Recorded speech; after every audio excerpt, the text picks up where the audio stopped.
గోదావరి జిల్లాలో అన్నపూర్ణ అంటారు. రాష్ట్రం విడిపోవడానికి కూడా కారణం గోదావరి జిల్లాలో పచ్చదనమే. ఆ శాపం తగిలేసినట్టుంది. ఈరోజు గోదావరి జిల్లాలో మొత్తం కొబ్బరి చెట్లతోటి, తెలంగాణ నాయకులంతా అంటారు కొబ్బరి చెట్లతో చాలా ఆనందంగా ఉంటుంది, మీరు ఏమంటుందని పచ్చదనంతో చాలా బాగుంటుందండి. ఈరోజు కొబ్బరి చెట్లు ముండలు కూడా లేవు, అంత దిష్టి తగిలింది కోనసీమకి. రాష్ట్ర విభజన ఉద్యమం జరిగినప్పుడు కానీ రాష్ట్ర రాజకీయాల్లో ఆయన లేడు కాబట్టి రాజకీయాలు ఎక్కువ తెలియదు కాబట్టి బహుశా రాజకీయాలు తెలియక మాట్లాడి ఉండొచ్చు. కోనసీమ గురించి తెలంగాణ ఉద్యమం జరగలేదు, తెలంగాణ రాలేదు. పవన్ కళ్యాణ్ గారు చేసిన వ్యాఖ్యలను తీవ్రంగా ఖండిస్తూ దాన్ని బేషరతుగా క్షమాపణ చెప్పి ఉన్నాగా ఉండాలని పవన్ కళ్యాణ్ గారిని విజ్ఞప్తి చేస్తున్నాం.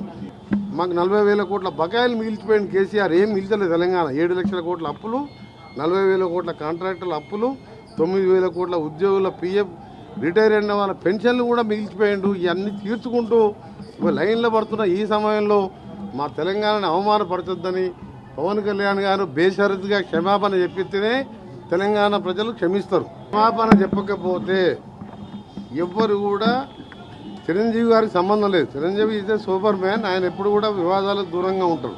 కానీ పవన్ కళ్యాణ్ కొత్తగా రాజకీయాలకు వచ్చి డిప్యూటీ సీఎం కాగానే తెలిసి తెలియకనే మాట్లాడిండో, మరి కావాలని తెలంగాణ వాళ్ళని అవమానపరచాలనుకుండో ఏమనుకుండో, కానీ దానికి క్షమాపణ చెప్తే కనీసం ఆయన సినిమా 1-2 రోజులన్నా ఆడుతుంది. చెప్పకపోతే ఎక్కడ కూడా తెలంగాణ థియేటర్లలో సినిమాలు రిలీజ్ కావు. సినిమాటోగ్రఫీ మినిస్టర్గా నేను చెప్తున్నా ఈ మాట. ఎందుకంటే అంత బాధలో ఉన్నారు ఆయన స్టేట్మెంట్ ఇందంగా. మరి మాకు 60 ఏళ్ళు ఎట్లా మేము భరించడం?